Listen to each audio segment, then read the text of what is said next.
ان تبدوا الصدقات فنعما ہی، اگر تم صدقات کو ظاہر کرو تو یہ اچھی بات ہے، اور اگر تم انہیں چھپاؤ اور چھپا کر تم محتاجوں کو، ضرورت مندوں کو دے دو تو یہ تمہارے لیے زیادہ اچھا ہے، اور یہ تم سے تمہارے گناہ دور کر دے گا، کفارہ بنا دے گا، مٹا دے گا تمہارے گناہ تم سے، اور اللہ اس سے جو تم کر رہے ہو بڑی اچھی طرح سے باخبر ہے۔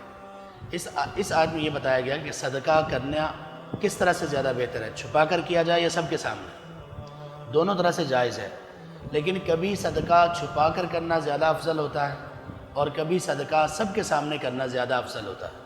کب؟ جب آدمی کے دل میں اللہ کی رضا ہو اور وہ سب کے سامنے اس نیت سے خرچ کرے کہ دوسرے لوگوں کو بھی ترغیب ہوگی اور وہ بھی خرچ کریں گے، تو اس طرح علی الاعلان خرچ کرنا زیادہ افضل ہے۔ اور اگر آدمی کسی پر خرچ کرنا چاہتا ہے اور وہ یہ سمجھتا ہے کہ اس آدمی کے بارے میں کسی کو پتہ بھی نہ چلے، کہ اس کی جو سفید پوشی ہے اس پر کوئی حرف نہ آئے، تو پھر ایسے مواقع پر چھپا کر صدقہ کرنا زیادہ افضل ہے۔ تو آدمی کو یہ چاہیے کہ آدمی علی الاعلان بھی صدقہ کرے اور چھپا کر بھی کرے۔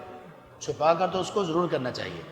چھپا کر صدقہ کرنے کا مطلب یہ ہے کہ آپ کے اور اللہ کے سوا کوئی نہ جانتا، نہ آپ کی بیوی، نہ بیوی کا خاوند، نہ والدین، نہ اولاد، کسی کو پتہ نہ ہو۔ آپ کو پتہ ہے، آپ کے رب کو پتہ ہے، یا جس پر آپ خرچ کر رہے ہیں اس کو پتہ ہے، اور کسی اور بندے کو پتہ نہ ہو۔ یہ ہے سب سے بہترین چیز۔ اور آپ کو پتہ ہے، آپ کے رب کو پتہ ہے۔ یہ ایسے بھی ہو سکتا ہے کہ آپ کسی ایسے بندے پر خرچ کریں جس کو نہ آپ جانتے ہوں نہ وہ آپ کو جانتا ہو۔ یہ کیسے ہوگا؟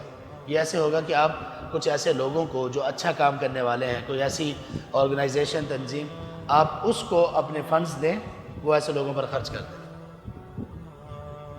اب کسی کو پتہ نہیں آپ نے کتنا فنڈ دیا، آپ نے کس کے لیے دیا، وہ جس کے پاس چلا گیا بس اللہ تعالیٰ اس کو قبول کر لے۔